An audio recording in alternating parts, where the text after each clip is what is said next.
Another day, another vlog! Hi guys! So ngayon nga ay madami kaming ganap. So maaga akong gumising para magtimpla ng kape. At para may energy syempre. So first time namin maglalaro ng pickleball ni Marlo. So yon, super excited! So ayun nga guys, after ilang minutes na biyahe, nandito na kami. Dito lang pala kami maglalaro sa Tela Park. Sa harap siya ng SM South Mall. So ayun. Pagdating nga namin, nag-serve na muna kami. Practice! So, ayan, kala mo naman talaga marunong.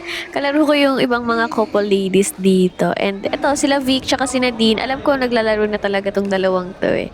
So, etong isa naman na to, talagang babad na babad. Talagang hindi siya umalis.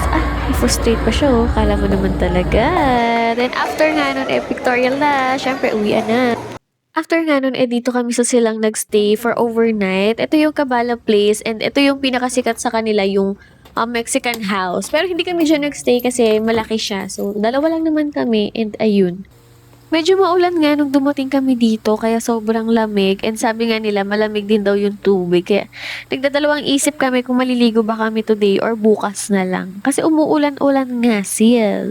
At habang nagpapahinga nga kami, ito namang isa, parang nabitin pa. Ayan, humahampas-hampas pa sa hangin. Sige nga, sample nga daw.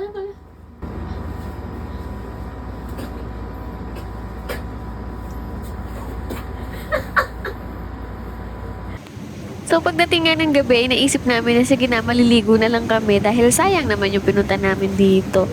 So i-flip nyo na lang yung phone nyo guys kasi naka-landscape siya nung vinidyohan namin. Sorry na. Ayun nga, dito kami nagstay sa may jacuzzi. And nakakatuwa kasi kami lang yung naliligo. So, parang kala mo talaga sa amin yung buong space.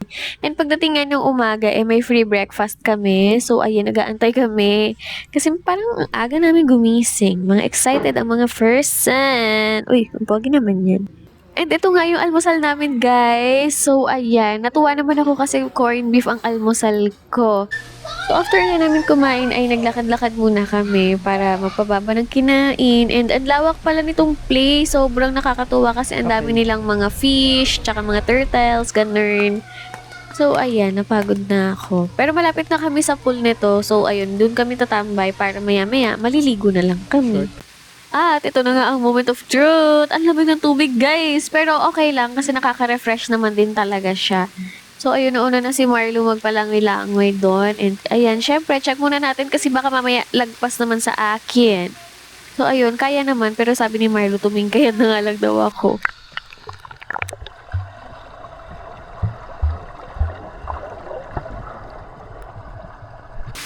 Alam niyo ba guys, natutuwa talaga ako dito kay Marlo kasi hinahayaan niya ako sa mga bagay na gusto ko. And sa mga bagay na, alam mo yun, yung mag-grow pa ako. And yung may enjoy ko talaga yung sarili ko. Hindi niya ako kinukulong sa mga bagay na gusto niya lang or sa mga standards na gusto niya lang. And grabe, I am so blessed to have you, my dear husband. I love you so much. So, ayun, meron din naman siyang me time. Ito yung me time niya. Joke lang, hindi yan yun. At dito nga kami guys, nag-dinner sa Zaku Ramen. Along the road lang naman siya pa uwi. And ayun, eto na, nag-me time na nga si Mister.